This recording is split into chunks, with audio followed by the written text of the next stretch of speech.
Okay. Okay. All right. So today we're going to be talking about the Amazons.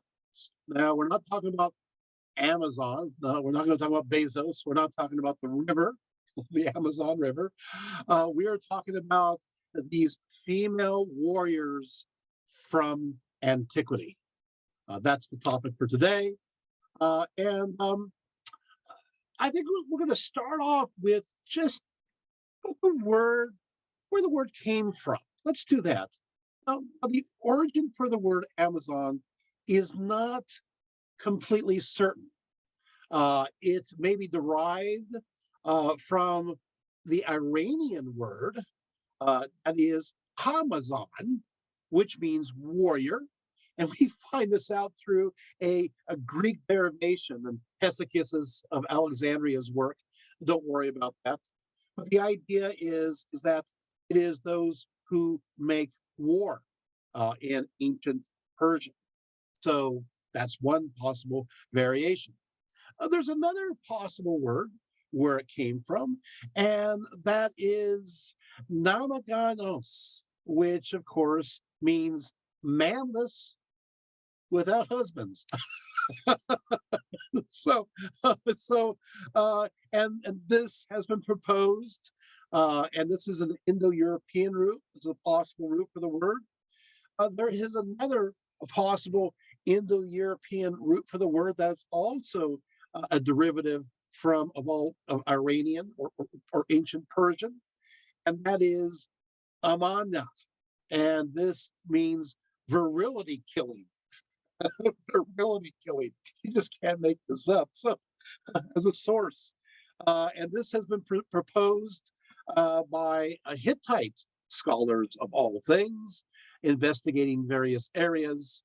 Oh, I got to mention also that some will say it's a derivation from a place located along the Black Sea, specifically on the eastern section of the Black Sea, and a land that's known as Azi.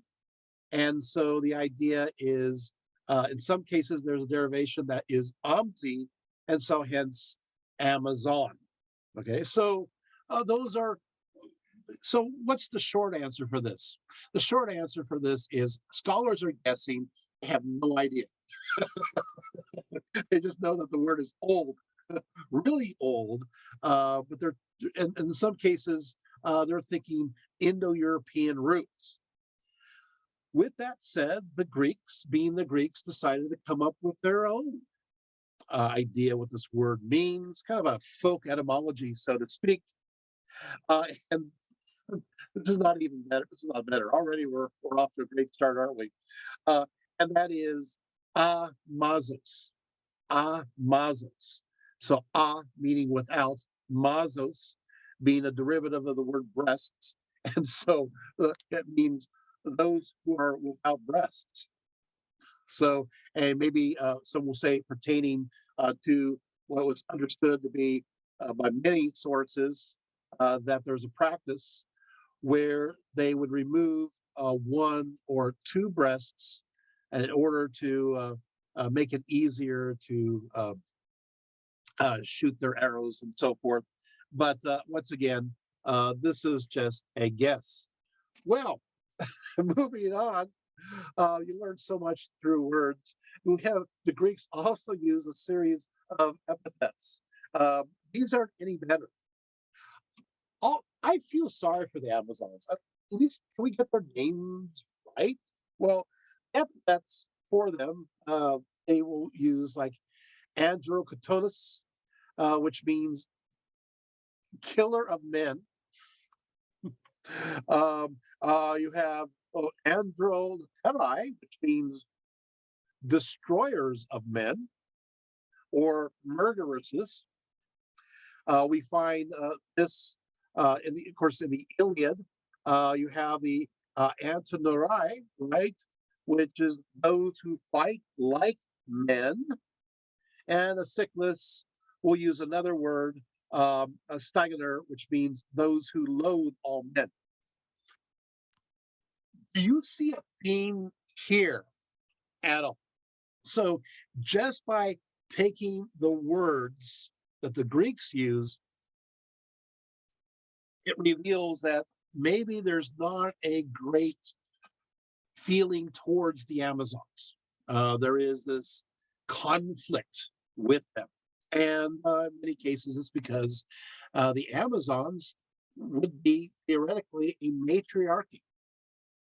And the Greeks, by this point, are very much a patriarchy. So the idea of women warriors who are very powerful, who are able to fight and defeat men, is looked at as not only upsetting, but even somewhat taboo from the perspective of the Greeks.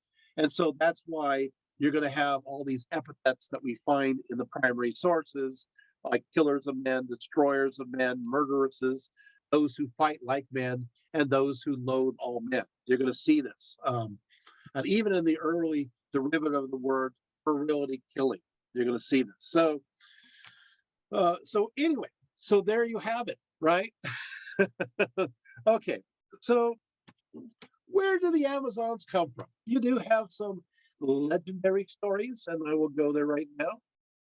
According to the Argonautica, written by Apollonius Rhodius, he refers that the Amazons were the daughters, originally the daughters of Ares, also known as Mars, who is the god of war, and Harmonia. Now, who is Harmonia? This is a nymph of the Comonian woods. Now, like I said, obviously Ares is the god of war. Harmonia was the goddess of harmony and concord, and so she was the opposite of Eris, who is the equivalent of strife. We ran into Eris when it came to the one whose strife who wasn't allowed to go to the wedding of Thetis and threw the apple, to the Ferris. Remember this kind of story? Anyway, Ferris, nobody wants to invite the goddess of strife to your wedding, so causes everything to be divided. Well, on the contrary, in this case, right, Harmonia is the opposite. So Harmonia is invoked to bring about order and people together, and very much welcome at weddings. So she was also a nymph that was believed to be from a place known as Thermascaria or Themascaria. They use the R, Thermascaria, or sometimes it's Themascaria. It works either way. Themascaria, I'll use this one. Themascaria is in a very important site. We're going to be hearing this word over and over again. This is located on the Black Sea on the coast of Asia Minor. So today, it is the northern coast of Turkey that's literally on the Black Sea in the very central area. And that's where it is. And this particular Harmonia, she's connected with the city, and most likely she's a nymph. So most likely she's connected to a local spring. And so it is said that the first generation of the Amazons were born via the union of Ares and Harmonia. Now, Strabo, who is this famous geographer living from the 1st century BCE, the 1st century CE, also mentions that the original home of the Amazons were at Themascaria. Here we are again. And the plains about Thermodon and the mountains that lie above them. But according to him, they were later on driven out of these places. And during his time, they are said to live in the mountains above the Caucasus. So that they're said to be driven further north. Again, you're going to see this a lot, where the Amazons, wherever civilization is, the Amazons tend to not be. They tend to be located on the fringes of civilization.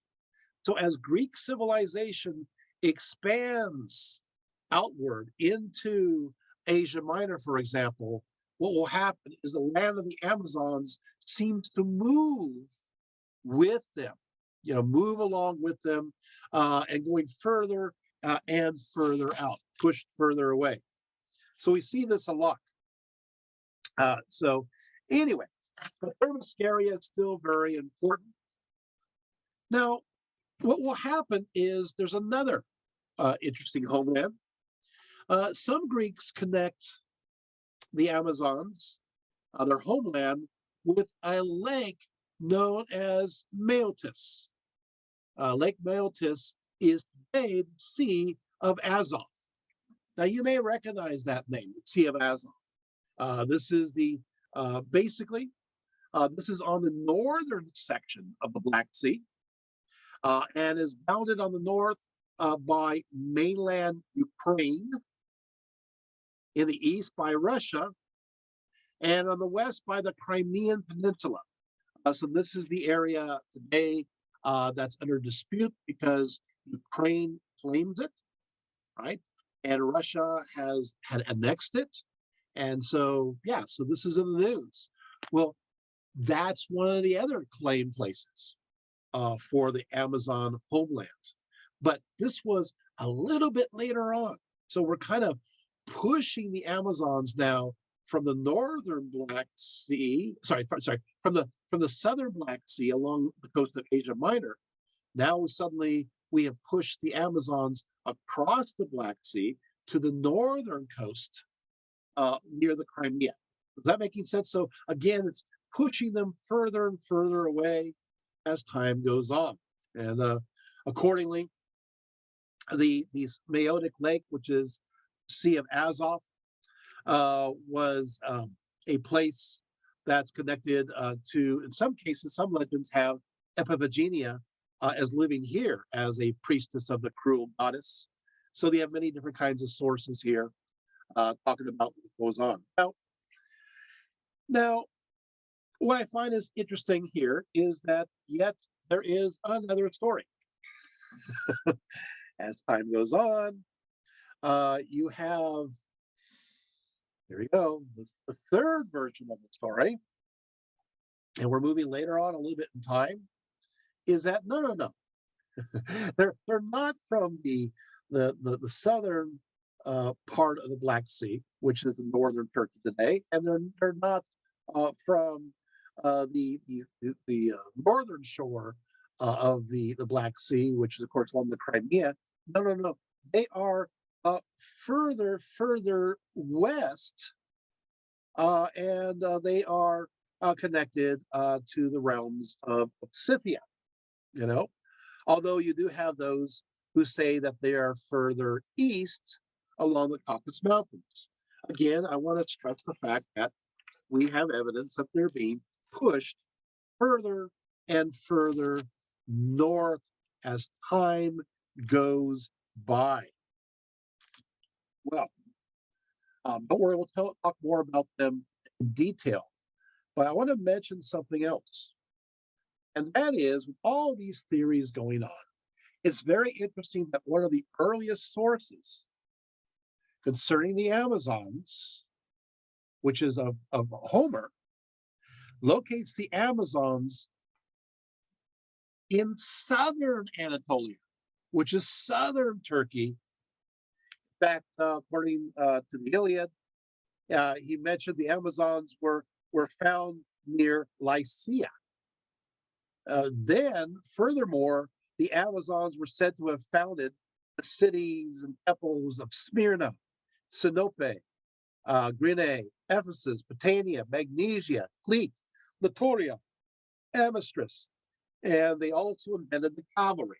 So I know I wish we had a map here, but what I find is interesting is we go back to the time, even though the Iliad was composed, oral tradition, composed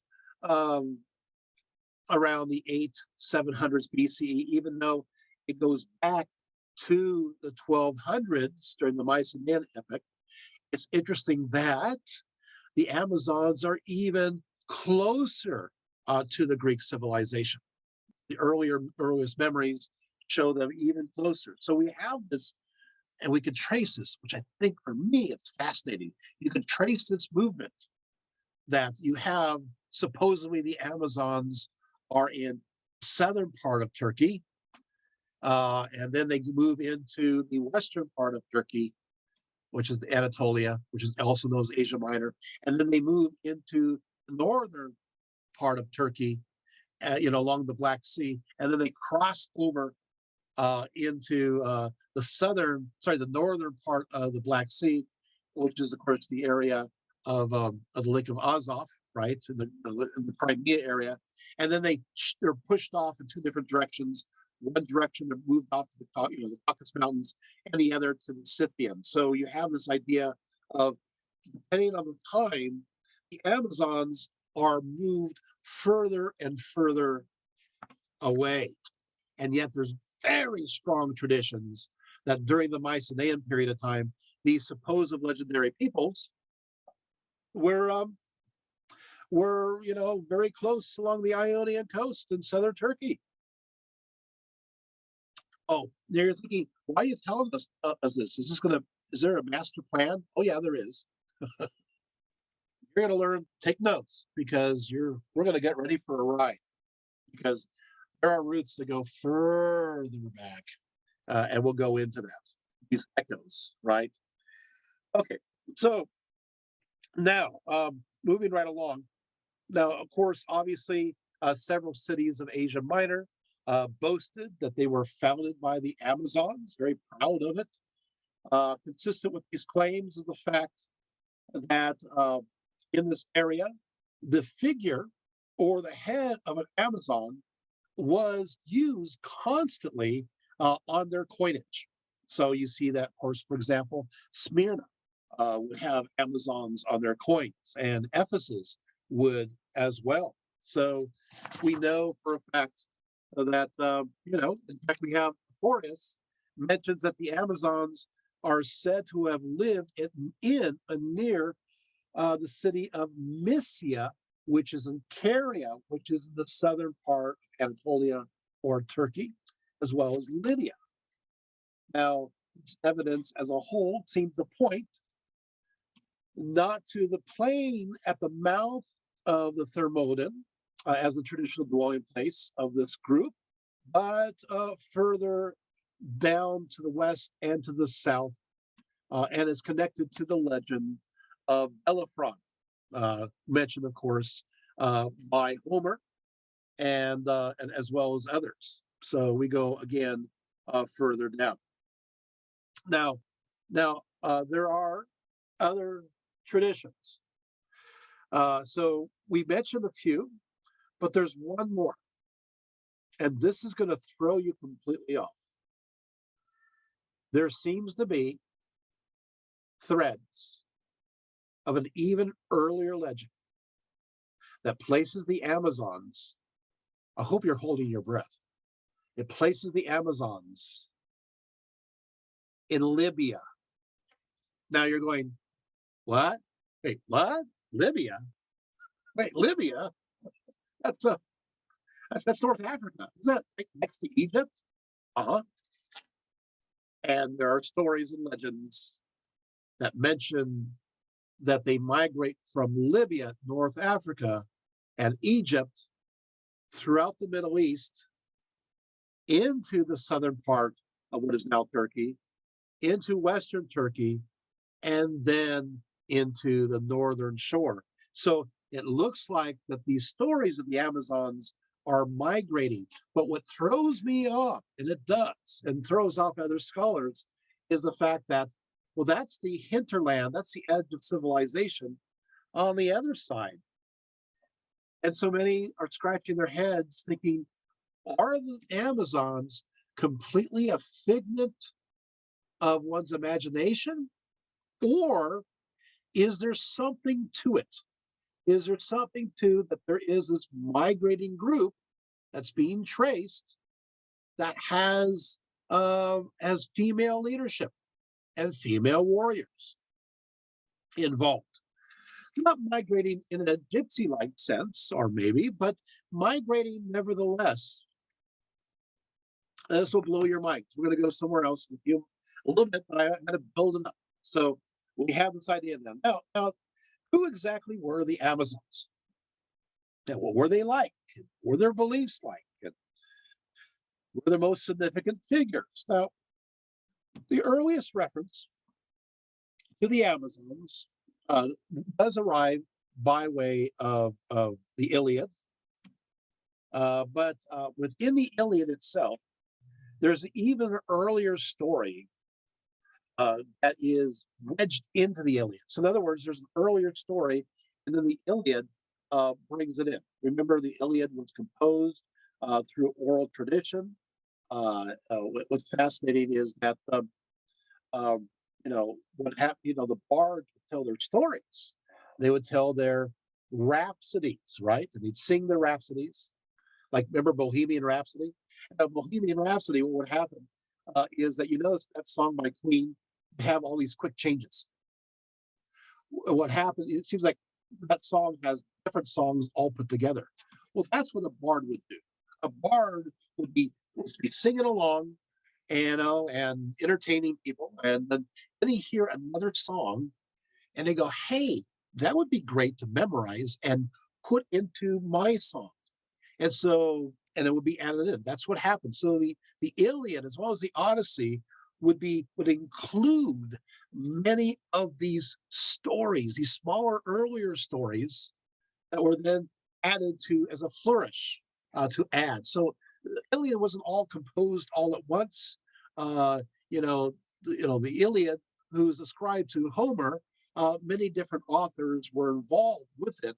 But there's also earlier stories, and there's an earlier stories that scholars have detected within the Iliad that goes, and so yeah, so we have that, and so we take a look, and it goes further back, and it contains direct references to the Amazons that go earlier, namely, of course, the story of Bellerophon, Bellerophon, and that's the Iliad, sections 168 to 195. And another passage that's from section 3, 182 to 190. The first one is very short. It says that King Iobates sent Bellerophon against the Amazons, hoping that they would kill him. But Bellerophon killed them all. It's like, okay, that's it. The context, of course, is viewed as an echo from a pre-Homeric saga, and so it does, connect to an earlier Amazon story in Greek literature that's earlier than the Homeric poems. The description of the women are not that much here, but the fact that the battle with them is considered a severe test of Bellerophon's heroic abilities. In fact, it was ranked with him fighting against the monstrous Chimera, right? And the fierce Solomai and the picket men of Lycia. We understand that because of this, these Amazons already had a fierce reputation. Besides these scary monsters, you have these Amazons, these women that can defeat this hero. So this is one of the sources. So again, it was embedded. The second one is more definite. King Priam of Troy, he was talking about how happy Agamemnon is, and which have been pointed out to him. He says to Helen, his daughter, he says, "Oh, happy Atrid, fate's daughter, child, blessed with prosperity, excuse me. Verily to thee are many subject use of the Achaeans. Once did I go to vine-rich Phrygia, where I beheld vast numbers of Phrygian men with swift moving steeds, the people of Otreus and godlike Mygdon, who were then encamped by the banks of the Sangrius.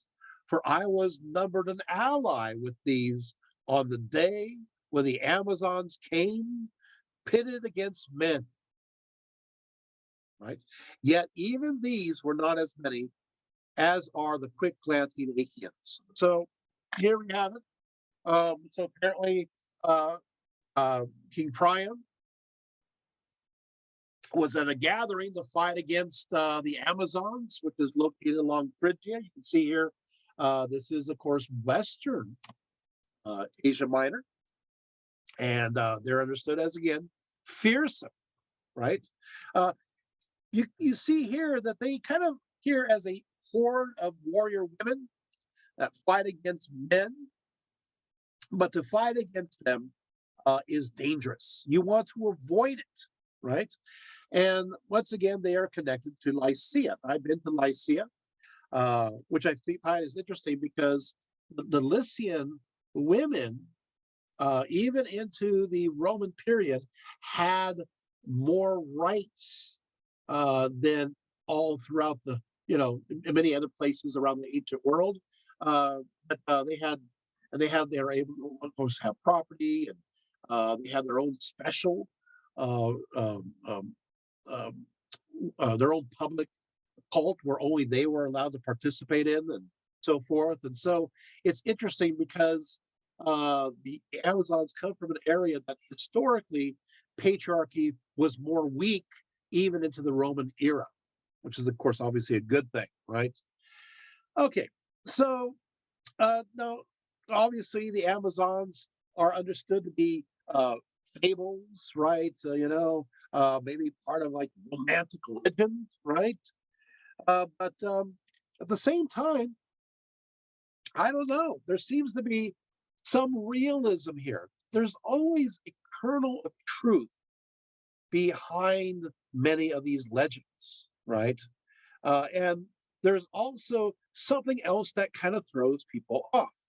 And that is, there's all these stories about the Amazons and how they invade Attica. But there's a moment in time where the Amazons get so enraged, we'll talk about connecting the dots later, that they attack mainland Greece. So they cross over from Turkey, which was then Asia Minor, and they attack mainland Greece.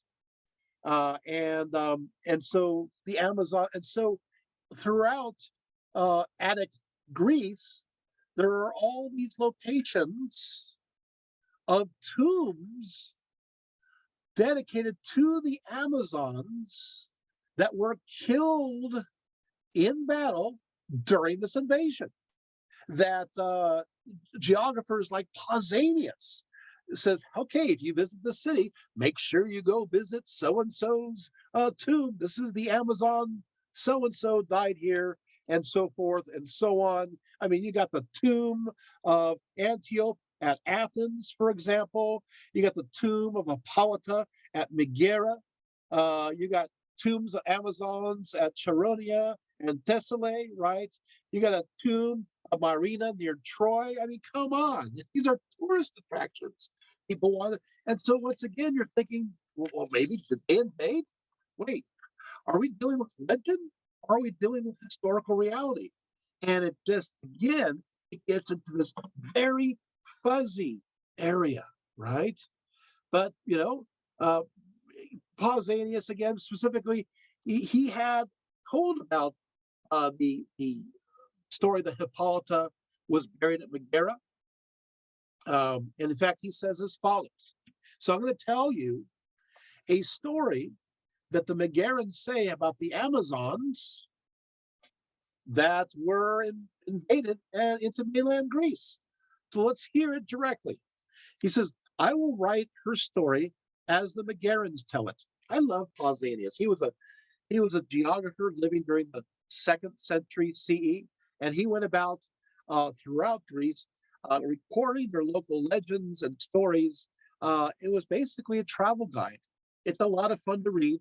And if you ever go to Greece, I would highly recommend that you take Pausanias's description of Greece with you, and especially the annotated version, so that when you're in Greece, you can see what the modern town is. And so it's really cool because you can go visit these cities, and then you can look and read, because he writes everything.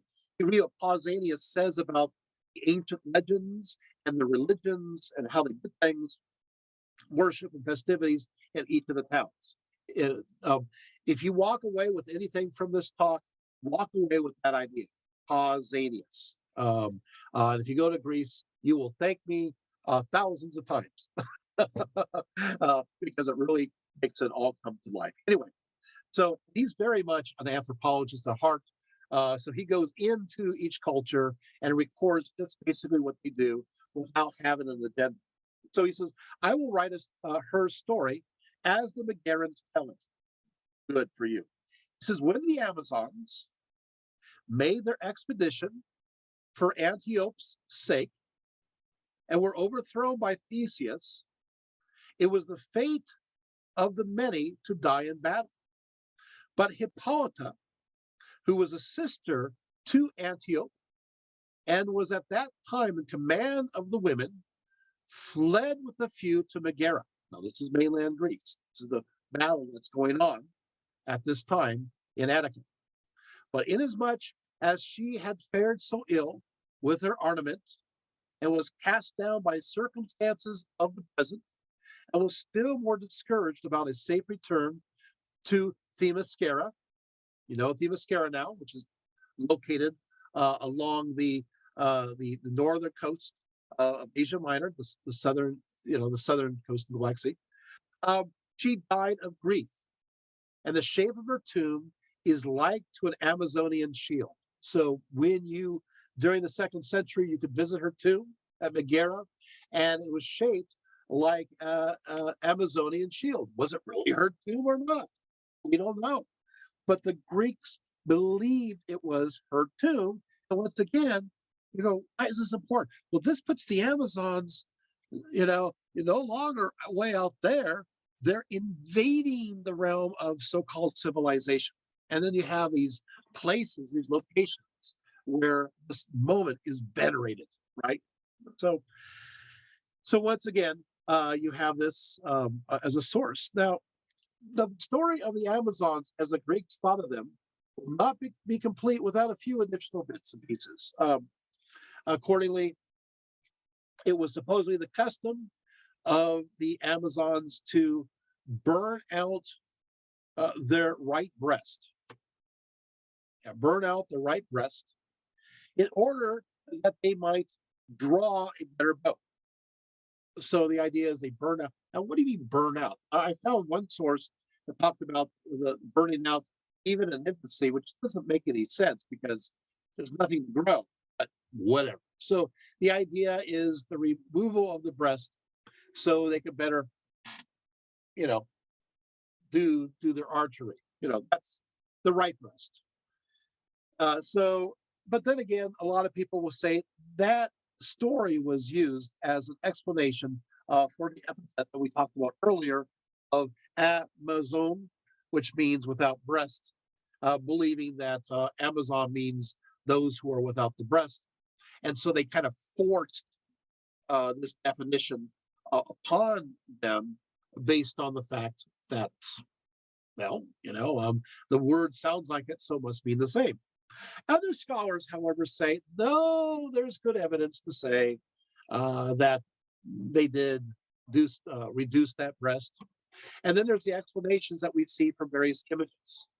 So the various images where you see that oftentimes, and quite often, and most often, you see on various statues and images of the Amazons, they always seem to have one breast that's covered. And most often it is the right breast. But hey, we got to keep, abreast of these situations. So I'll tell you more later. So there we go. Now Herodotus also, he's the famous historian. He mentions the fact that those known as the Sarmatians are descendants of the of the Amazons, and he mentioned that they do this practice. Now, what I find is interesting is that we know for a fact the Sarmatians do exist. Way back when I did a paper on the Sarmatians, and they are a group that's connected to the Scythians, and they are located north of the Black Sea region. And there are some stories that some of their women uh, removed one breast, and they were warriors alongside with their men. So, but hey, I gotta quote all the sources.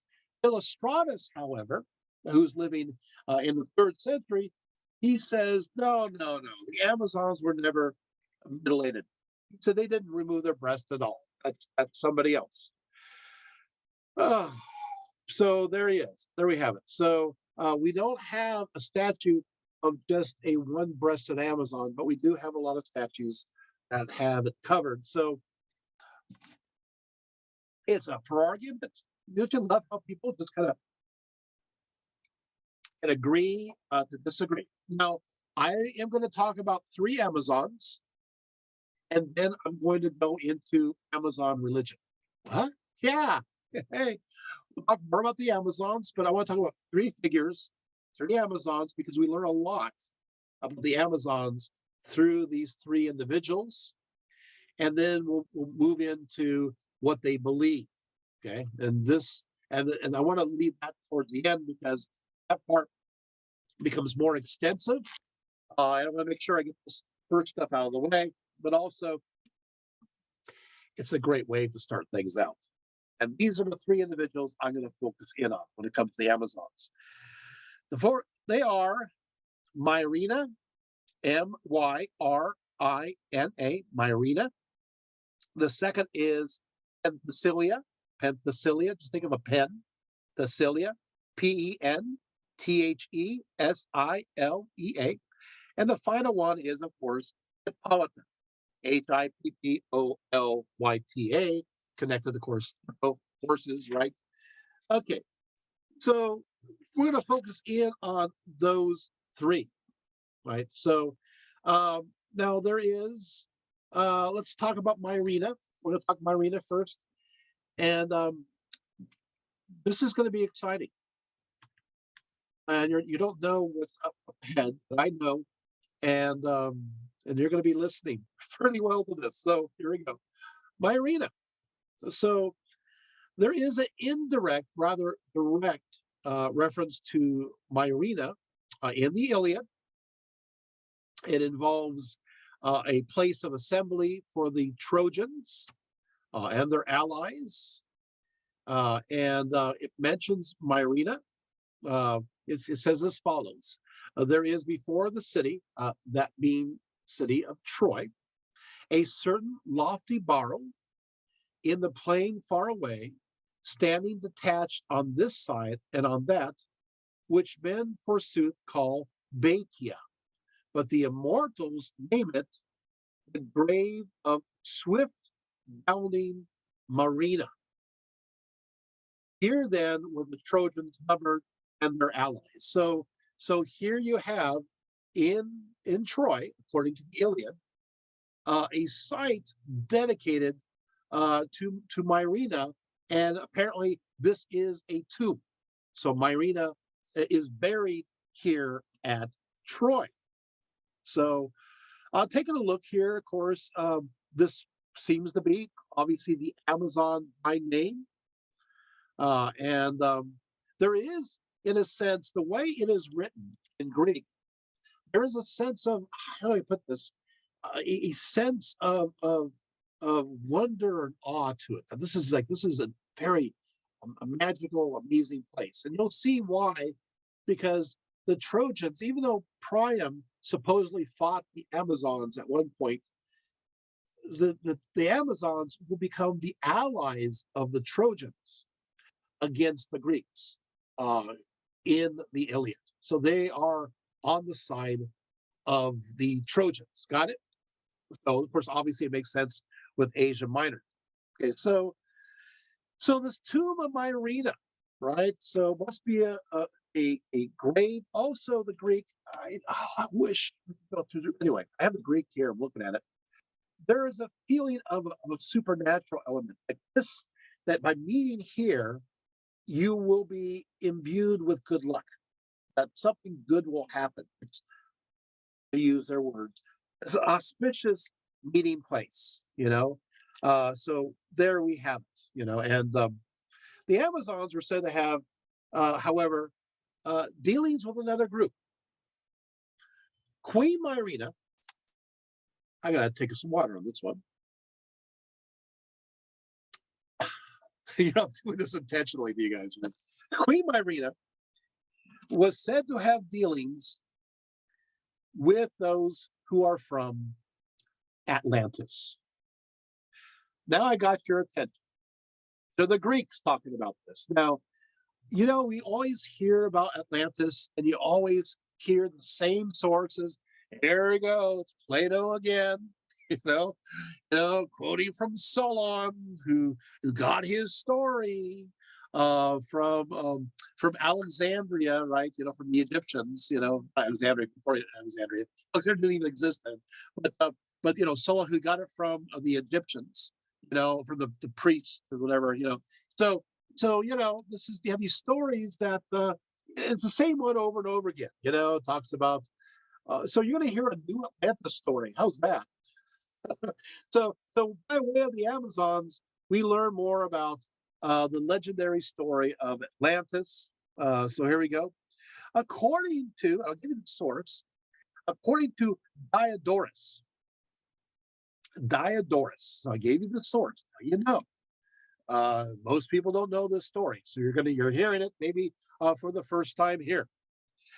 The Amazons were under the rule of Queen Myrina, and she invaded the land of the Atlanteans. What? That the Amazons were so ferocious that they invaded Atlantis, and they defeated the Atlantean city of Cerne. And they were fierce against those who were defeated. They wiped out all the men, you know, and of course took the women and the children into slavery, and they burned the city to the ground. And they really scared those of Atlantis. So, in fact, those of Atlantis were filled, it was said, with terror. And rather than, they destroyed the first town they arrived completely. Rather than continue this, those of Atlantis decided, you know what we're going to do? We're going to capitulate. The Amazons were supposedly stronger than those of Atlantis. Wow, right? You know, so they announced that they would do whatever the Amazons told them to do, and they treated Myrina with honor, and they decided that they're going to establish a friendship with them. And so they refounded a city on the site of Cerne, and so in honor of the Amazons, and of course connection to the fact that she had decided to make peace in the first place. They presented her with magnificent presents, and by public decree, they gave her notable honors, and of course she returned the courtesy, and she promised from there on out, because they had capitulated, she would show kindness to their nation. Now, it mentions that Diodorus mentions that the Amazons of Queen Myrina, they use the skins of gigantic snakes from Libya to protect themselves at battle. So these Amazons are wearing snake skins. and they're from Libya. You're, wait a minute, didn't you mention the stories that the Amazons were from Libya? Yeah. So you're going, wait a minute. So Libya is starting to move towards the Western Mediterranean, right? And Atlantis is connected further west. Oh, by George, I think you've got it. Let's make the connection even stronger. You guys having fun so far? So we got Atlantis in there, and you didn't think it's going to happen again here. Later, Queen Myrene, she led the Amazons against those known as the Gorgons. Again,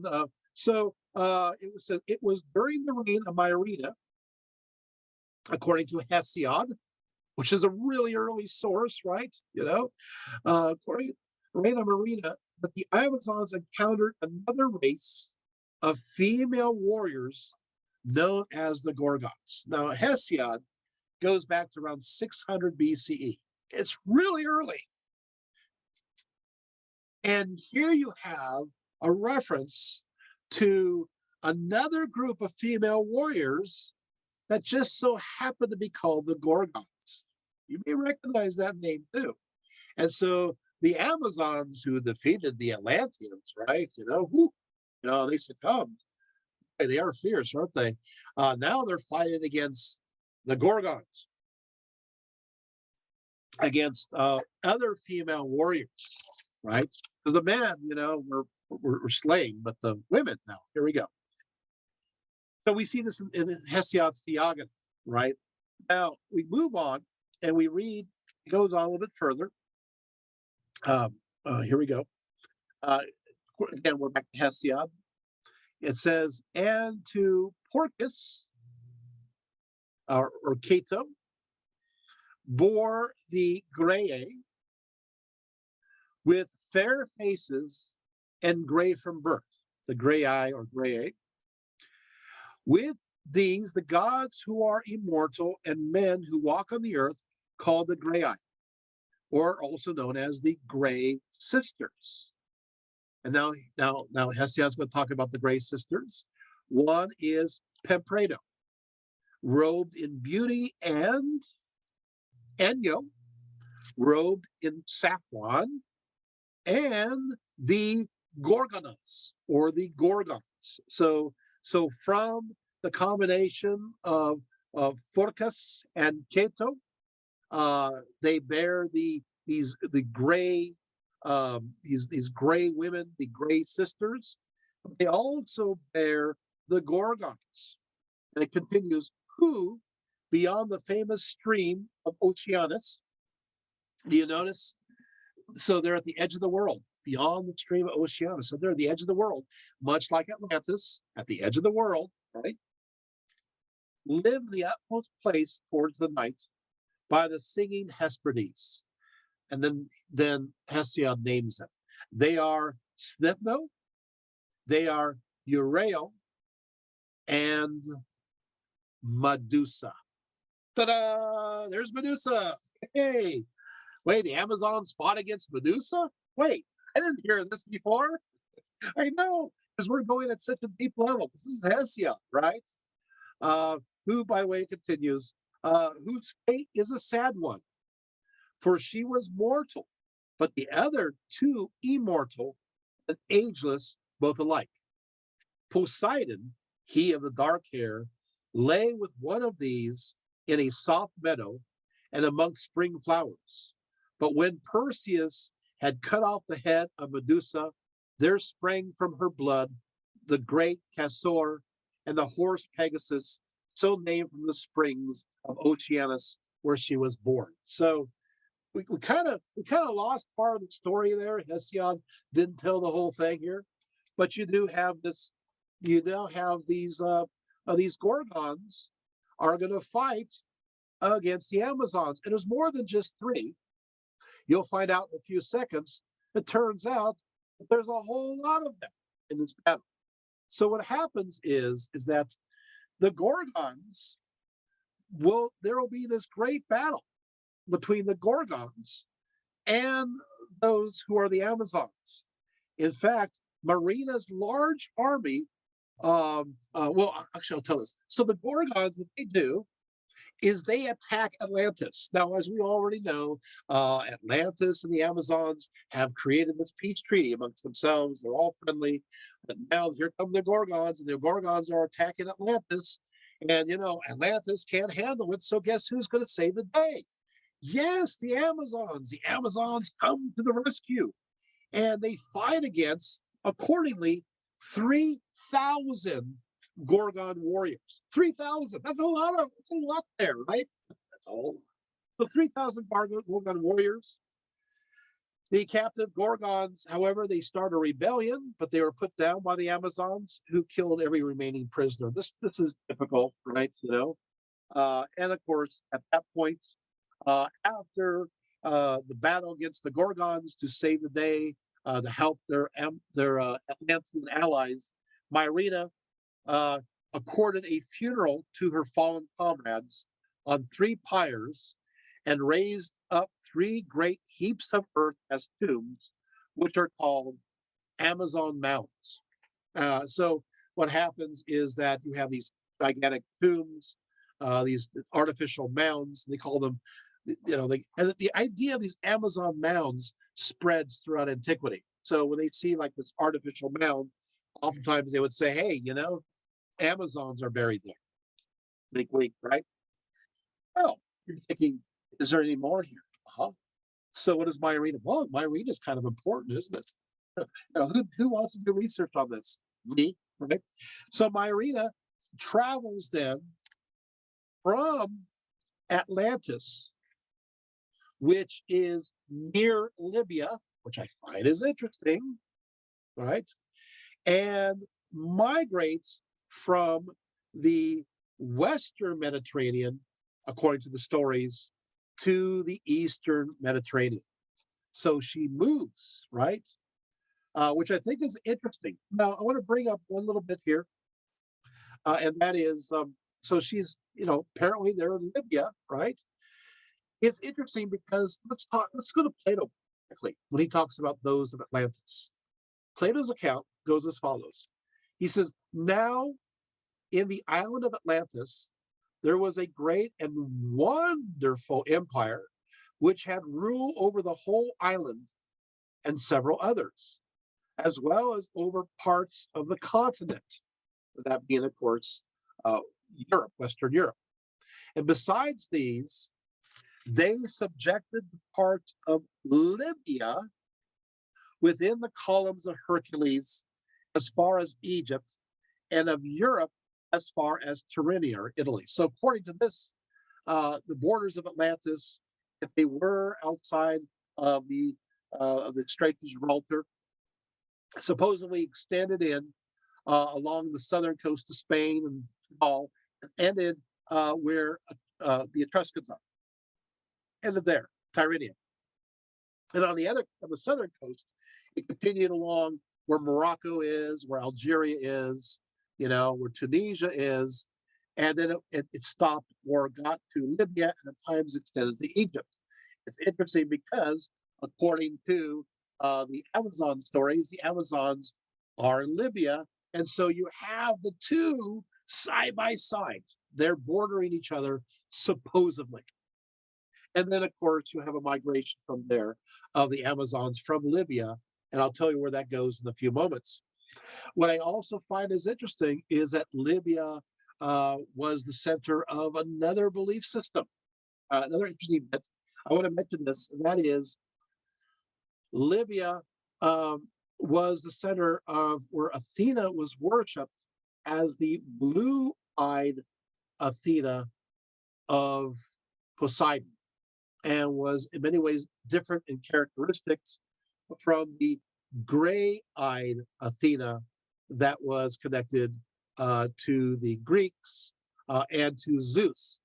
So you have this early story where it was Poseidon that was the father of Athena, and that seems to be earlier on, and connected not only with Libya, but also Crete, and then the Cyclades as well. And then, of course, you have the story of Zeus being connected to the father of Athena everywhere else except for Arcadia and parts of Asia Minor. So you do have these earlier stories. I find it interesting. Anyway, so after, I wish I could mind that, but I did. If you're interested, listen to my talk on Athena, and I go into detail on that. So Libya is a very important area when it comes to Greek stories and legends. So after leaving Atlantis, Myrina was said to have conquered most of Libya. Yep. And then she led her army east towards Egypt. And then Queen Marina also had dealings with the ancient Egyptians. And then went from there, accordingly, to, well, Asia Minor. But you know what? I'm going to go ahead and just read some of the primary sources here. So basically, she struck a peace treaty, supposedly, with the ruler of Egypt, and his name is Horus. So we're going back to earlier legends, right? Of course, obviously, Horus is so important when it comes to ancient, pre-dynastic into the Old Kingdom, right? Horus, ruler of Egypt, and conquered many groups. It is mentioned specifically that the Amazons then made an agreement with the Egyptians, and they continued to fight against the Syrians and those in Arabia and Cilicians, but granted freedom to those of the latter who gave in to her of their own will. So we can trace them from Libya to Egypt to Arabia into Syria and then to Cilicia going in. So we can actually trace them. So you have the origins of their migrations taking place here. And then, of course, it mentions that they crossed into Major Phrygia, to the Taurus Mountains, and to the Aegean Islands. They mentioned Lesbos specifically, and to Myrene and Mytilene and Seme and Marina. And Myrina's army was eventually defeated by Mopsus of the Thracian and Syphilis the Scythian. And this is where they fell in battle. So there you have it. So through looking at Myrina, we have the other half of the story. So you have this constant story where now we put it all together, see how the stories go, that theoretically, according to belief in mythology, the Amazons were bordering Atlantis, and then they moved across Egypt, and then they moved Arabia, Syria, Cilicia, and then into southern Turkey, southern Anatolia, southern Asia Minor. It's all the same name. And then, of course, they get to Lycia, and that connects what we talked about earlier. And then they move where? To western Turkey, western Asia Minor, western Anatolia. And then what they do is that they move from there to northern Turkey, Asia Minor, Anatolia, and then along the Black Sea.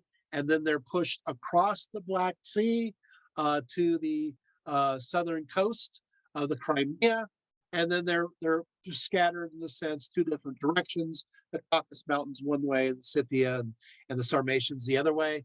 And wow, look at that. We got a complete picture. It's mythology, maybe, but it looks like there's a lot of consistency here. And we're putting the puzzle pieces together. Plus, you got the story of the Gorgons. Oh, by the way, one thing about the Gorgons before I forget,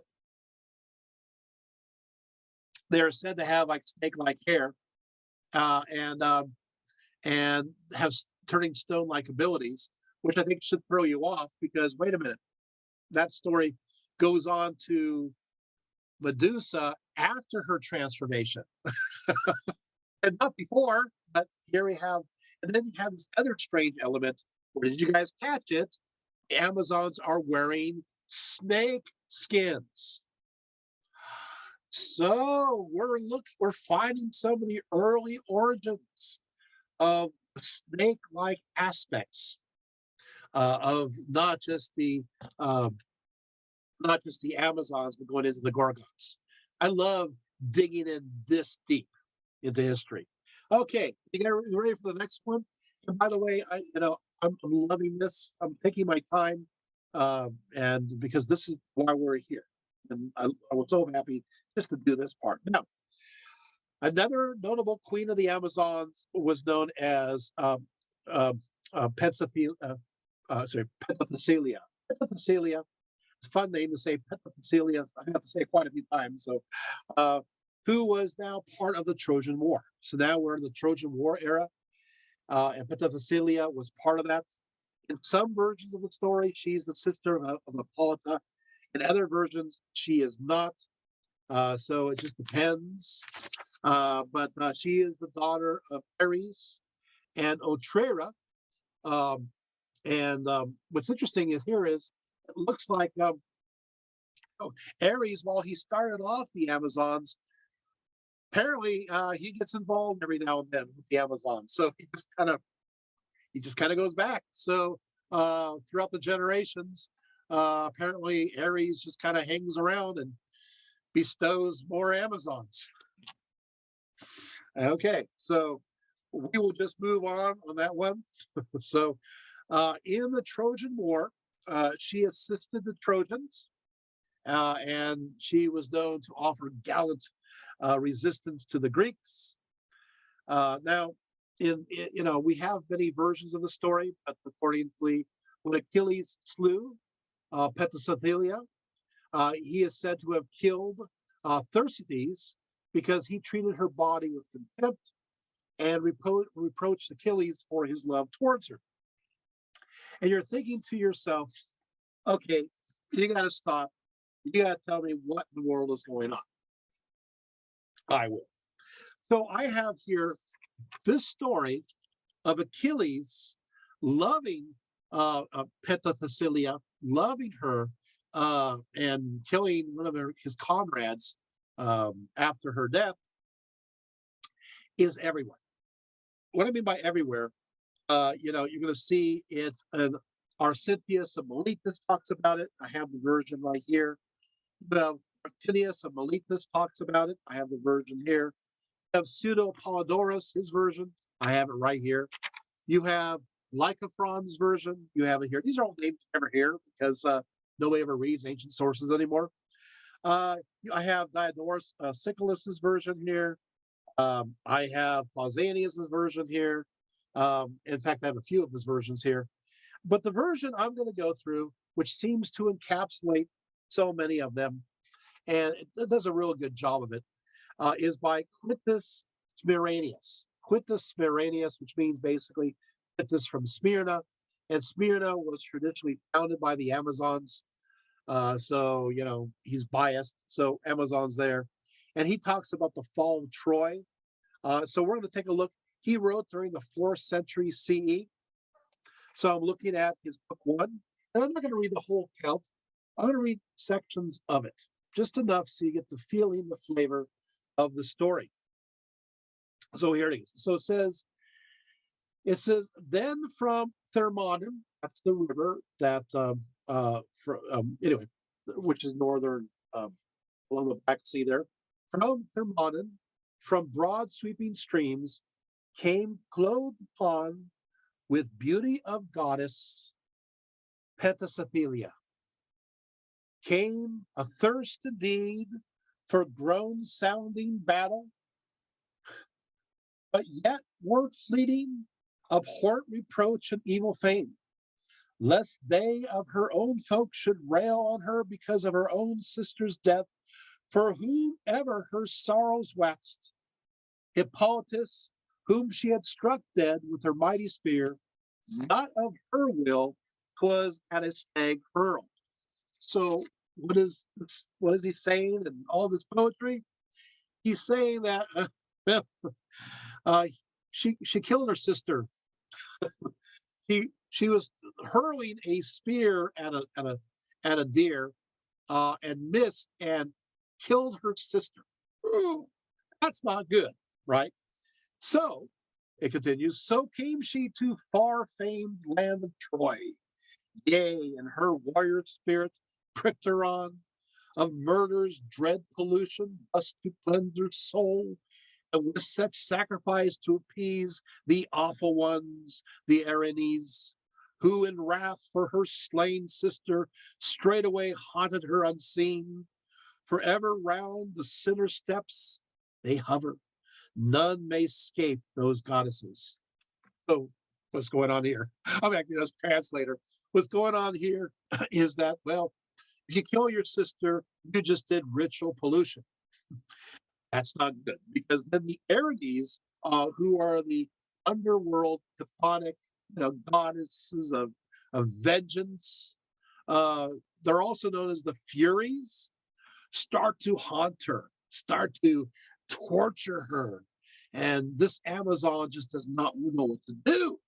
So the best way to appease them from haunting her, from following her, is to go into war, to fight on behalf of the Trojans. There we go. So she takes other Amazons with her, and with her followed 12 beside, each one a princess. So she's a queen, right? She's a queen, and she has three princesses, 12 princesses following her. It says, yet their handmaids unto her, Penthesilea, far outshone them all. Now, I love this poetry. I'm going to read this because it describes how beautiful she is, and that's important to the story. So, got to keep track. So, as when in the broad sky, amidst the stars, the moon rides over all preeminent, when through the thunder clouds, the cleaving heavens open, when sleep the fury breathing winds, so peerless was she amongst the changing hosts. So basically, she's really beautiful, right? And of course, it mentions, the others, what they look like. It mentions that her smile, it says, her smile was ravishing. Beneath her brows, her love enkindling eyes shone like stars, and with the crimson rose of shamefastness, bright were her cheeks, and mantled over them unearthly grace with bridal prowess clad. Such great language. So she's pretty. Sorry. Yeah, she's beautiful, right?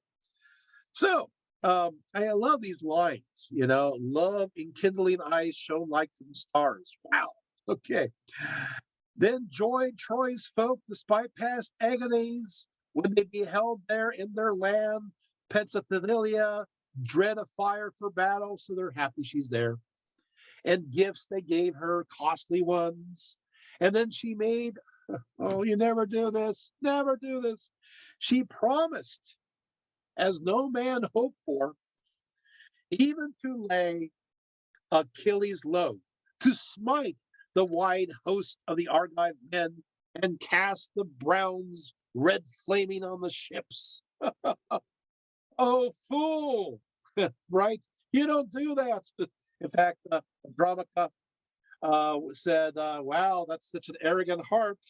But you know who heard this boast? Oh, yeah, Athena. Athena's all, okay, so you boast a little too much hubris. So what happens is that Athena gives her a dream, and it's a deceitful dream. And the dream shows basically, as she dreams, her father, who is Ares, appears and basically says that, hey, you're going to beat everybody up. You're going to defeat everybody. So when she wakes up, thinks it's a good omen, thought her father, Ares, was actually talking to her. It wasn't. It was Athena. And she was laughing for glee. She was happy. And she was in pride of her triumph. She had already won. In her mind, oh, wow. When you listen to these stories, you know that everybody listening to this story thinking, oh no, this is going to be bad. Whenever an ancient hero starts to boast, you know it's going to be bad. Okay, so what happens is that, well, at first the battle goes well. Penthesilea smote and slew Molion, and so he starts beating them. She starts winning, but unfortunately, uh, she starts noticing that those of her 12 start to fall one by one. And so what happens, one of her her fair maid Poloni, basically was hit twixt hip and rushed the dark blood forth after the spear, and her bowels gushed out. Oh yeah, it gets bad. They're being slain left and right.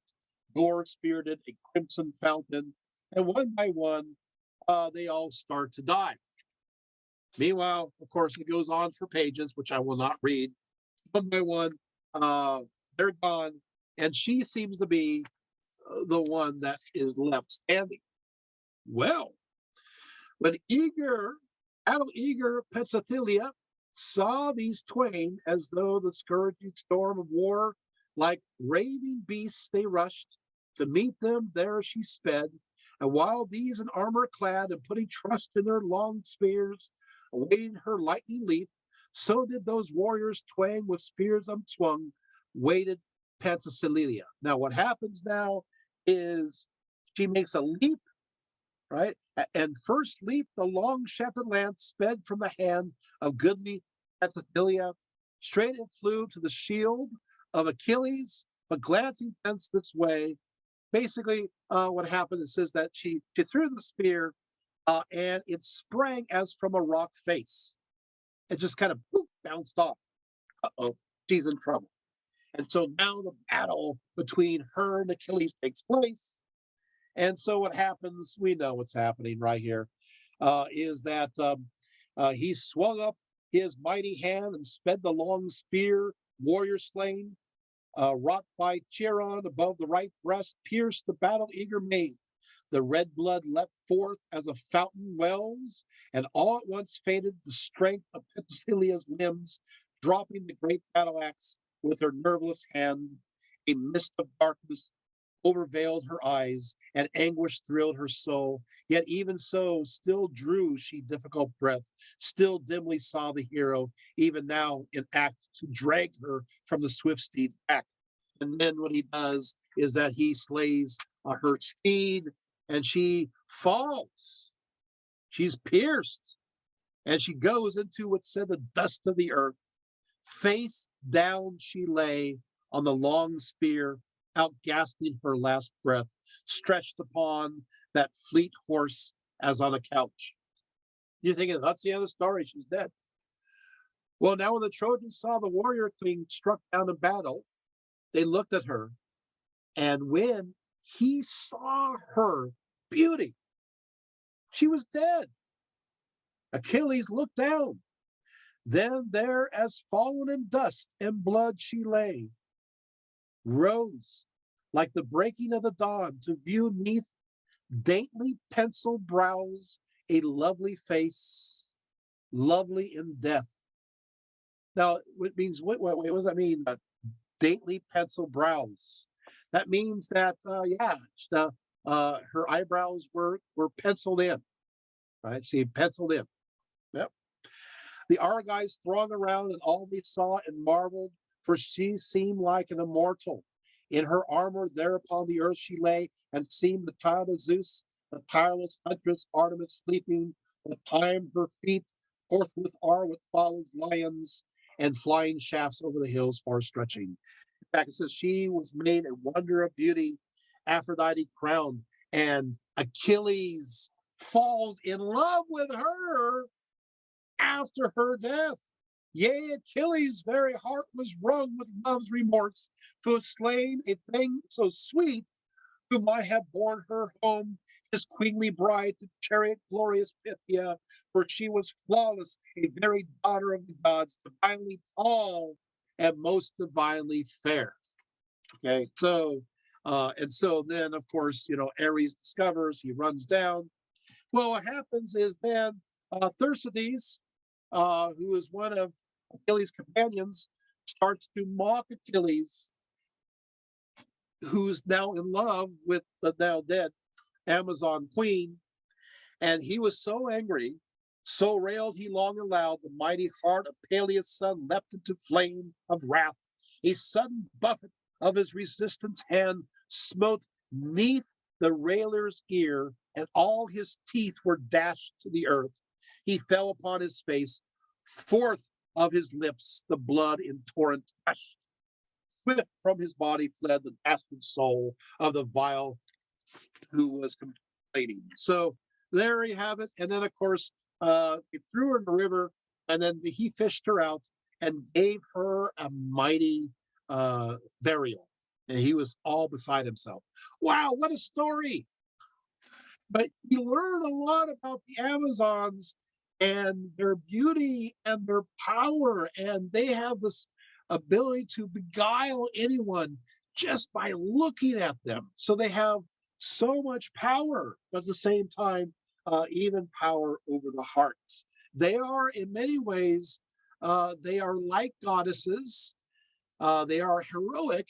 And you know, with Aries going down every now amongst them, you do have a lot of divine blood flowing through them. And of course, her father was Aries, who was very upset and came running down, right? So there you have it. A nice little story there. One more, and that's Hippolyta. We'll go a little over, not too much. Hippolyta, a daughter of Ares, and Otrera, the queen of the Amazons, and sister of Antiope, and sometimes her. She wore as an emblem of her dignity a girdle given to her by her father. And when Hercules, by the command of Eurystheus, came to fetch this girdle, Hippolytus was slain by Hercules. There's another tradition where Hippolytus, with an army of Amazons, as we talked about, marched into Attica to take vengeance on Theseus for having carried off Antiope. We talked about that a little bit. So she is very well known. She is, of course, the golden girdled queen. And early vases show Hercules and the Amazons oftentimes together, going back to the 8th to the 6th century BCE. And so basically, we see even early on, the basic plot goes as follows. Heracles or Hercules arrived at Themyscira. We talked about that earlier. About to go to battle for her girdle, in search of which he had been sent. He does succeed in getting it from her without the force of arms, because that's what he's supposed to do. But whereupon Hera arouses the other Amazons against him. In the fight that ensues, Heracles or Hercules is victorious, but he does slay Hippolyta. So there you have it. So that's basically the story. But we want to keep on going. So Hippolytus is very interesting, but I want to make sure, I want to highlight the other two because you never hear those stories. You always hear about Hippolytus. So I gave you the overview. Now, let's move on here. Now, Strabo, here we go, gives credit to Metrodorus Scesis, and as well as Hesperus, that at the time the Amazons were believed to live way out, in the areas of the north of the Black Sea. They were the border of those known as the Gargarians. The Gargarians. Now, and it mentions that there are two special months in spring in which the Gargarians, who were mostly all men, would get together with the Amazons, who are all women, and they would have a celebration together. So it goes as follows. The Gargarians, in accordance with an ancient custom, would go to this meeting place in the springtime in the mountains to offer sacrifice with the Amazons and also to have intercourse with them for the sake of begetting children. Now, they did this accordingly to trouble in secrecy and in darkness. And so after making them pregnant, they would then send them away. Now, any females that were born are retained by the Amazons themselves, but the males will be taken to the Gargarians to be brought up. And each Gargarian to whom a child is brought would adopt the child as his own, regarding the child as his son because of his uncertainty. So you have this interesting idea where you have this all-male tribe, all-female tribe, being the Amazons. They meet for a couple of months. They have this great festival, making sure they got pregnant. And then, of course, after 9 months, then they would drive over and they have the men, the male babies that were brought over to the Gargarians. And that's how it happened, right? So supposedly that's how they maintained just being all women, right? He also stated that the Gargarians went up from Themyscira into the region with the Amazons, then in company with them. So the Gargarians originated from the same area of northern Anatolia along the Black Sea. He also states that the right breast of all the Amazons are seared when they are infants. And once again, talking about this legend, we talked about this earlier, right? Herodotus mentions also that when the Greeks defeated the Amazons during the war, that they sailed away in 3 ships, and what happened is that they disembarked on the land of the Scythians.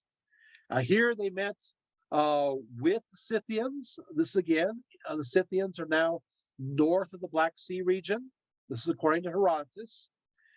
And the Scythian, so what happens is this story now is believed to be history according to Herodotus. And so the Amazons try to communicate to the Scythians, who are understood as very real people. We have lots of artifacts from them. And the Scythians do not understand their language. The Scythians also do not realize that they're women. And so according to the story, they go to battle. And what happens is the Scythians, when they got possession of the bodies of the dead, they discovered that, wait, we have been fighting women all this time. And so what happened then is when the Amazons, according to this story, went to fight against the Scythians, the Scythians would retire because they didn't want to fight them. And so what happened is the Scythians desired to have children by them. So when the Amazons perceived that they had not come to do them any harm, they let them alone. And eventually, the Amazons, according to Herodotus and the Scythians, interacted with one another and produced children. In fact, it's later the young Scythians and the Amazons joined their camps and lived together, each man having for his wife her with whom he had dealings at first.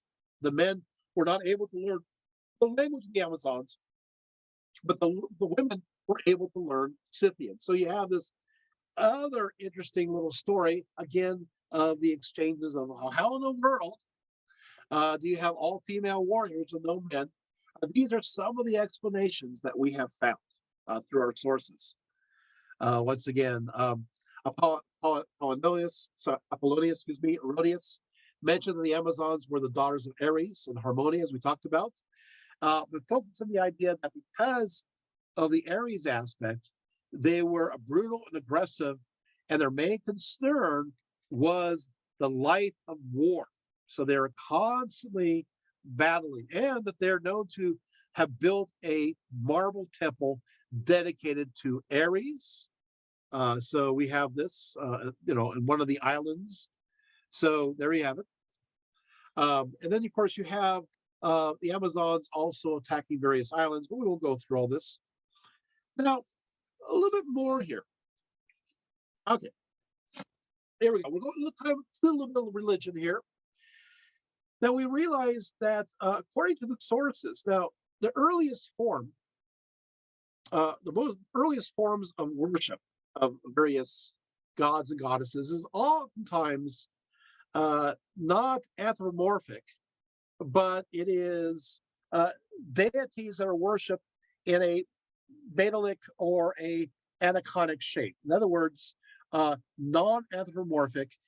These are just basic images like a black stone, right? And the black stone represents, the deity. You're going to see this, for example, even throughout the ancient Middle East, the Mezabah stones, right, which oftentimes connect to worship of the all-high sky god El, and in some cases, the 2 standing stones connected to Yahweh and his Ashereth, right, his wife. Well, you have this idea of stones representing various deities at the earliest levels of ancient religion.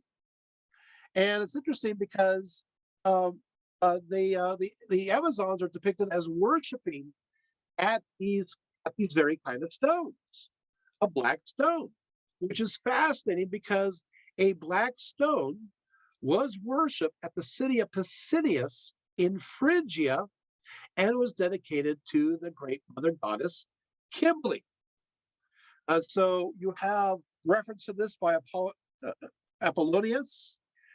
He mentions the fact that they engage in a similar kind of ritual that was recorded at Pisidius as actually happening, where the Amazons, venerated a black stone that was placed on the altar in an open temple situated on an island off the coast of Colchis, which of course is in the northern part of the Black Sea in the Crimea region. So many scholars very quickly make the connection that this is mother goddess worship, that the Amazons worship the goddess Kybele.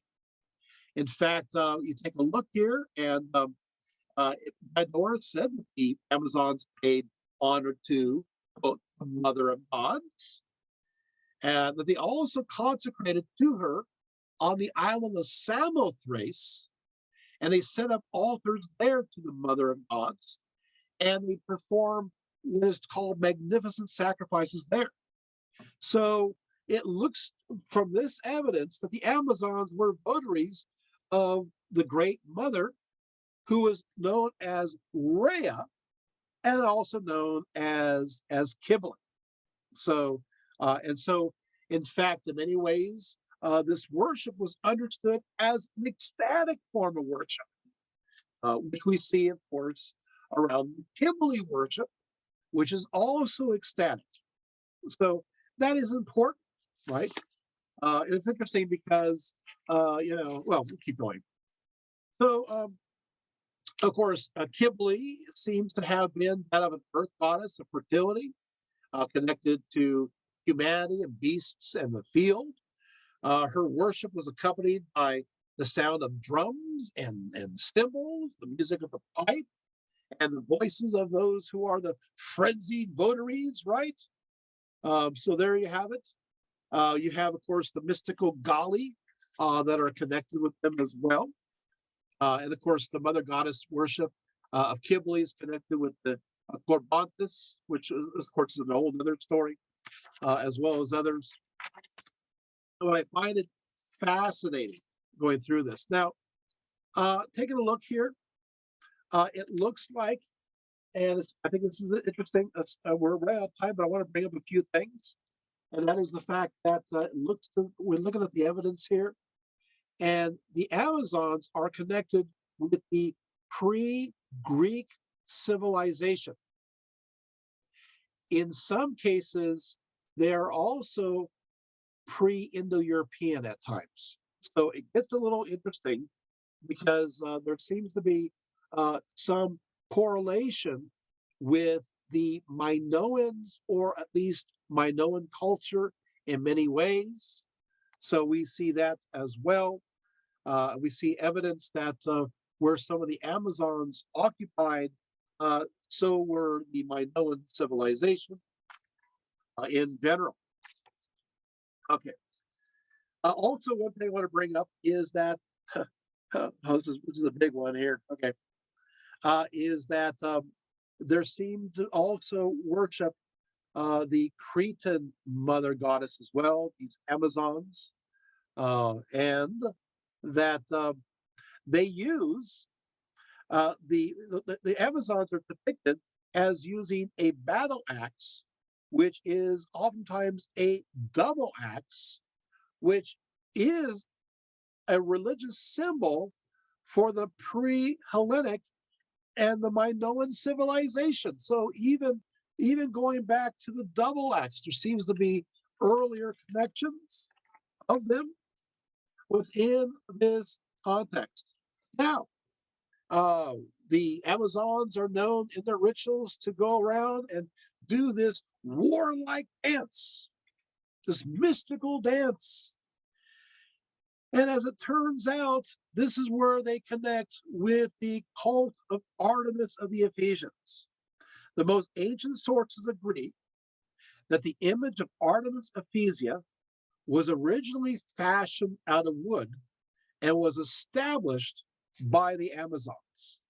Callimachus declares in his hymn to Diana, "For thee too, the Amazons, whose mind is set on war, in Ephesus besides the sea, establish an image beneath an oak trunk, and Hippo, or Hippolotus, right, performed a holy rite for thee, and they themselves, O Upas queen, around the image danced a war dance, first in shields and armor, and again in a circle, arrayed a spacious choir, and the loud pipes thereto piped shrill accompaniment, that they might foot the dance together, for not yet did they pierce the bones of the fawn. And the echo reached unto Sardis and to the Picarian range, and they with their feet beat loudly, and therewith their quivers rattled. And afterwards around that image was raised a shrine of broad foundations. And it shall dawn, behold, nothing more divine, not richer, easily would it outdo Pytho. And so you have a description of the founding of the site that will become the temple of Artemis, one of the seven wonders of the ancient worlds. And the Amazon story was at its core. It was the foundation story. The Amazons, of course, Ephesus is located where? Yes, in Western Anatolia, Western Turkey. And so, these stories go deep here, as evident in the passage of Callimachus, as well as many other sources, right? The Amazons are behind many of the foundation legends related to the Temple of Artemis, a fact which manifests itself in popular culture and artwork about Ephesus well into Roman times.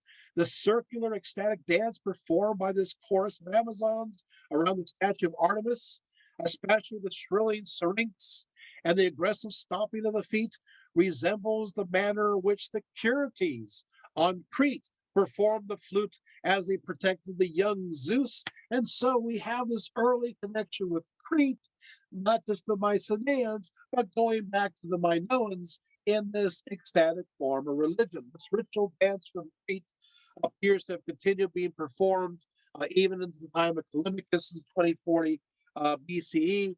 Of course, Hippolotus is mentioned there.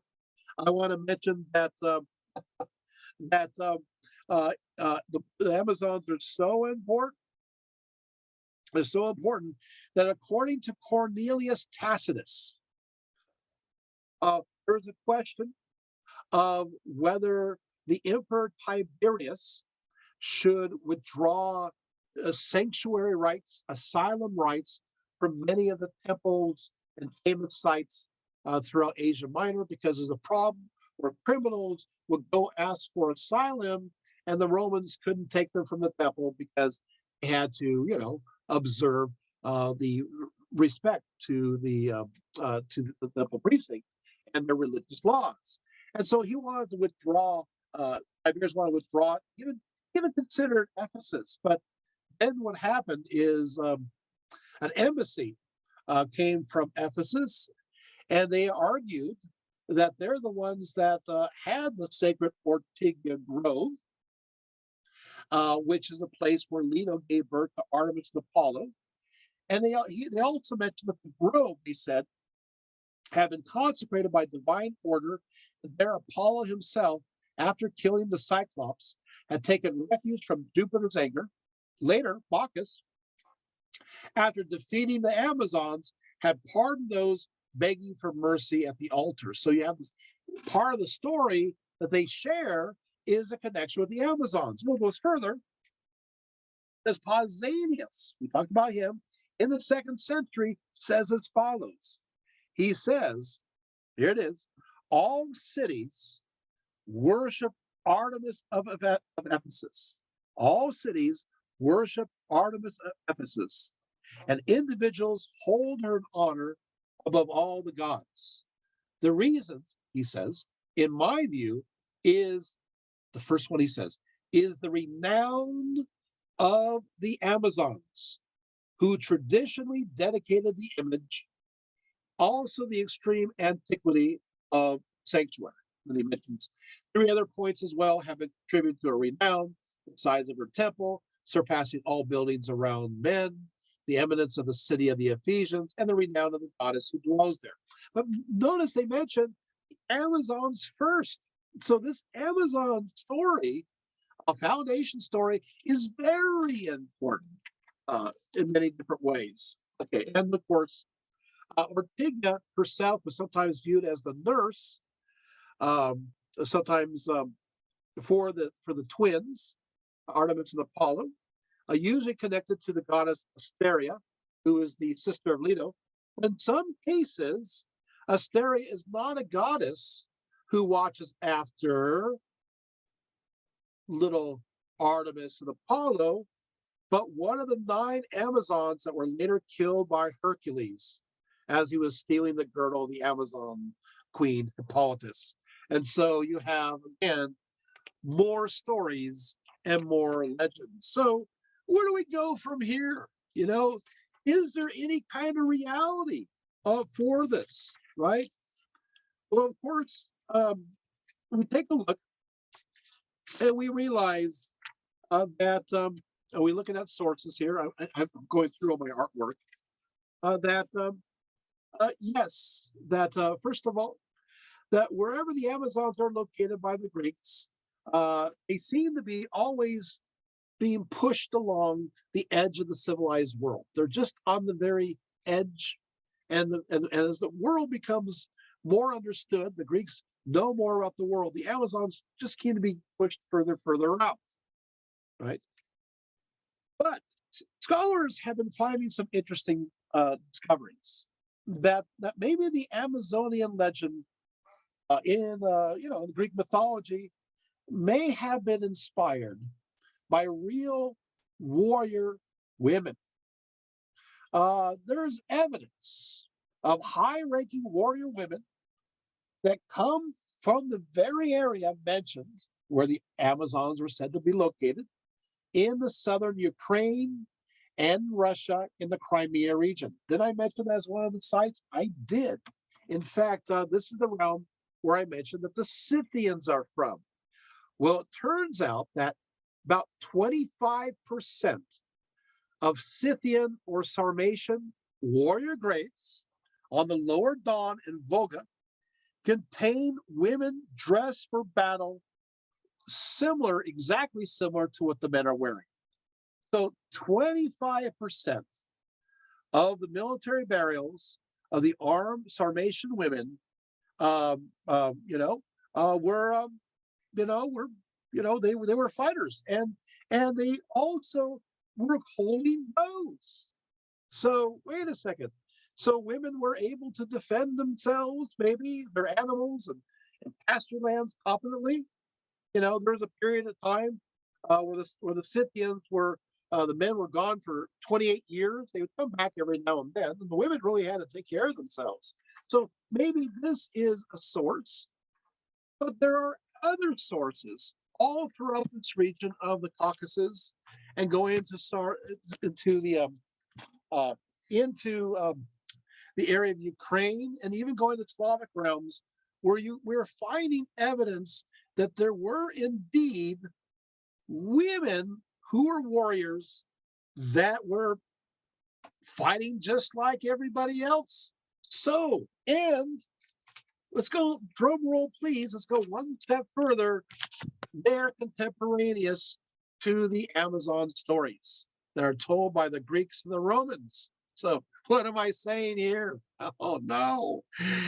There is an absolute kernel of truth that there was something there enough to create the Amazon story. There is. Archaeology doesn't have an agenda. It doesn't have, it doesn't have a point to prove. although you do have interpretive methods that have to be considered, still looking at it, you do have female warriors in the very area where the Greeks and Romans said there were female warriors. But what amazes me is how powerful they are. Also, if you hadn't noticed, I'm making sure you're paying attention. Did you notice that they go from extremely powerful to gradually less and less powerful as the sources become later on? I mean, at first you have the Amazons, and they're beating up those of Atlantis, and they're beating up the Gorgons, and then as time goes on, we get to the Trojan period, and they're still formidable, and they're hard to beat, right? Scary, But as we move further in later on, they become, of course, you have this invasion. It starts with the invasion of Attica. Always, they're defeated. But all of a sudden, you start having these stories where they start to settle, where they start to interact.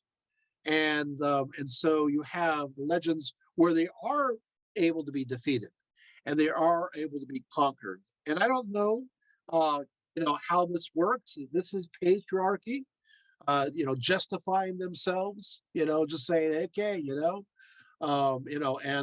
or that the memory of many of these female warriors are becoming less and less, even though you still have them in outlying areas.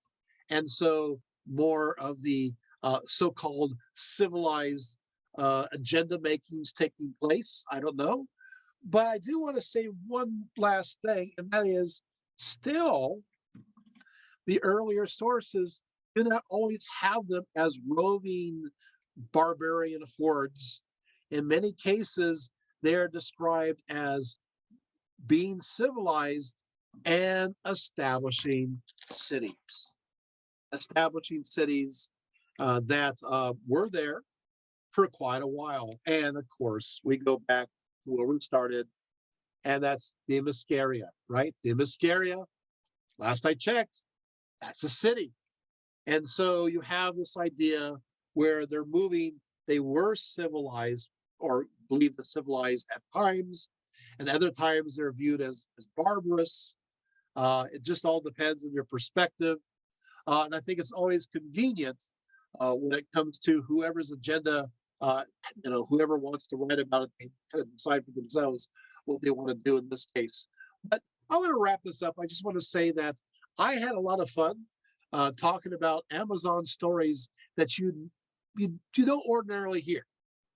And I want to also mention that do I believe that there were such thing as Amazons? Why not just answer this question? And the answer is, I believe that there was a very strong, credible source, that there were those who were like the Amazons.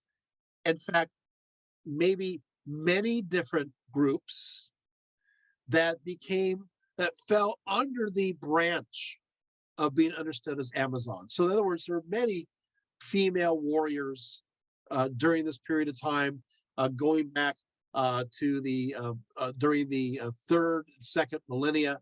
And as we get to the first millennia, those memories start to fade, and that they did migrate about, and that the ancients decided to slap on them, these diverse group, the word Amazon as a way to kind of almost reductionist in many ways of just making them all the same.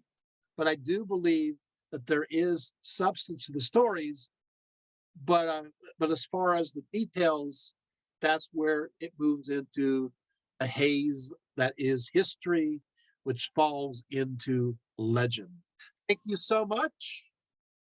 And that is all for now.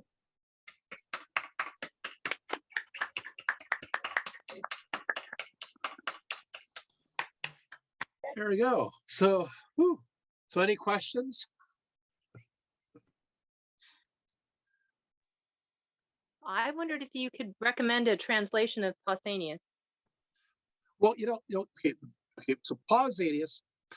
Okay, so you have the Loeb Library edition of Pausanias, which is good. Yeah, it's good.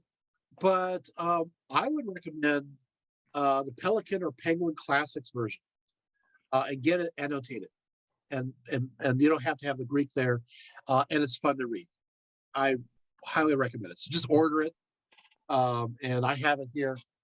And it's the Penguin, Pelican, either one starts with P's. Pausanias all starts with P's. But yeah, I recommend that. And also, again, I recommend if you ever go to Greece, please take Pausanias with you. And you can, and of course, the newer version, newer translations, it mentions, in the footnotes, it mentions the names of the modern day city, so you can kind of keep track of where you are. Sometimes the names don't change at all, but in some cases they do, and that way, if you arrive at a city, you can go, oh, all this happened there, And Pausanias is very detailed, so he goes into everything. Thank you. You're welcome. Another question.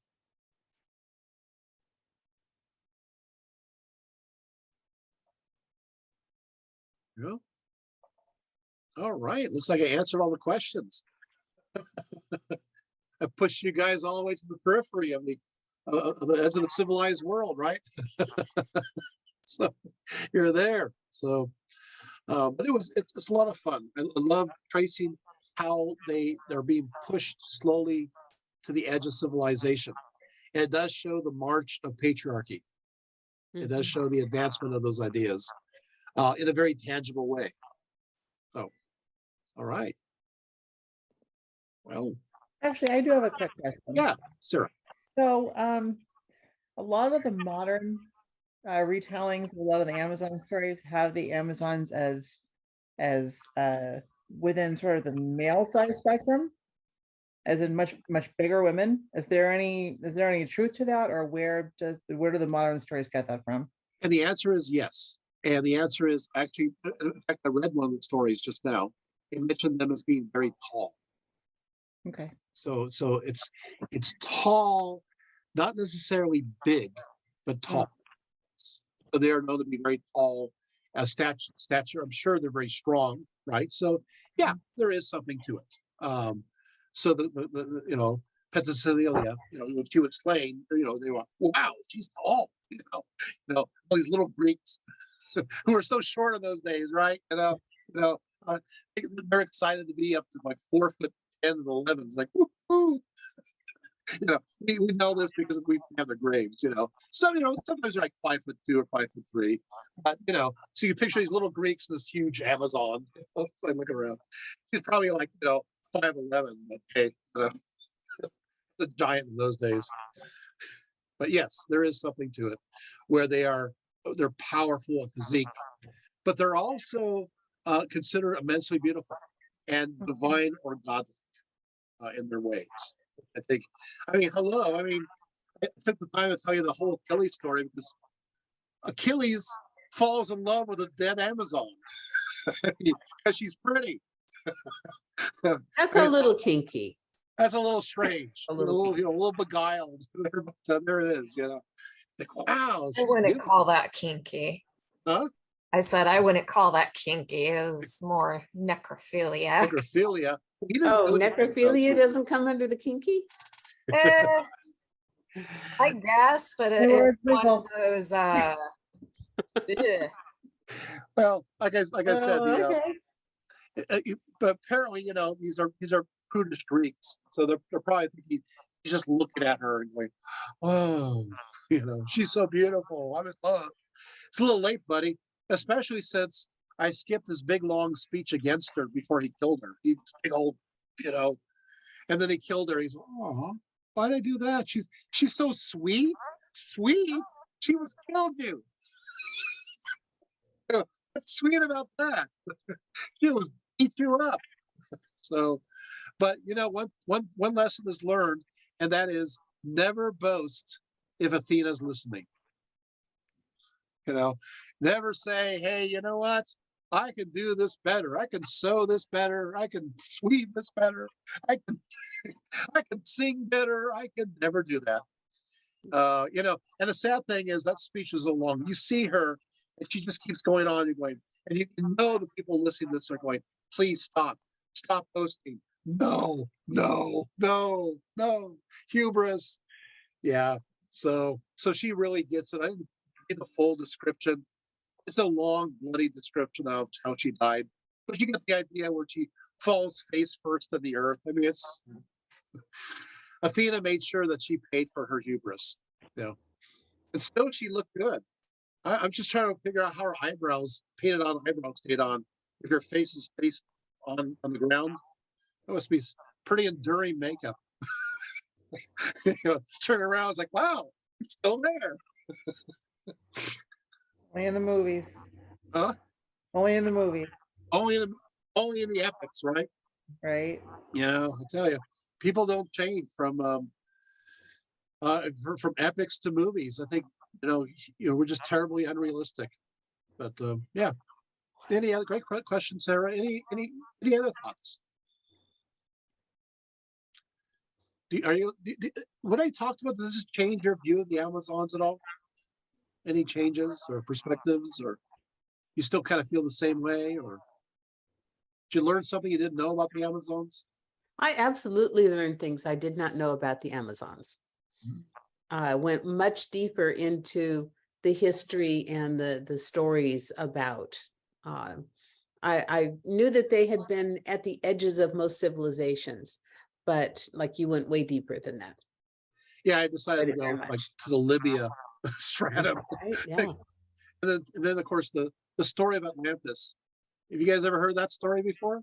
Never. I know, and you know Right. you have all these people are all into Atlantis. I mean, That was seriously. a surprise for me. I didn't know that they had such a strong tie to Atlantis. Yeah, yeah. That was new information for me too.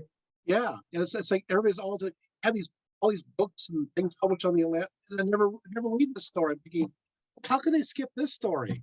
This is this is too good. It's too rich.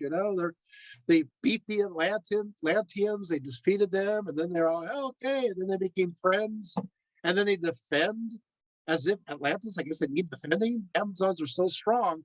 Those Atlantis are going. Can you please help us? Against the Gorgons. And then the Gorgons. Well, And yeah, then that was And then that was everybody's new connected too. with snakes. Huh? That was new information too. And and of course the Amazons are wearing snake skin. What do you think about that? Sounds like they worship the Gorgons. Right. You see the Gorgon connection, right? Gorgons. So we're going into the earlier stratum where we have to rethink the Medusa story too.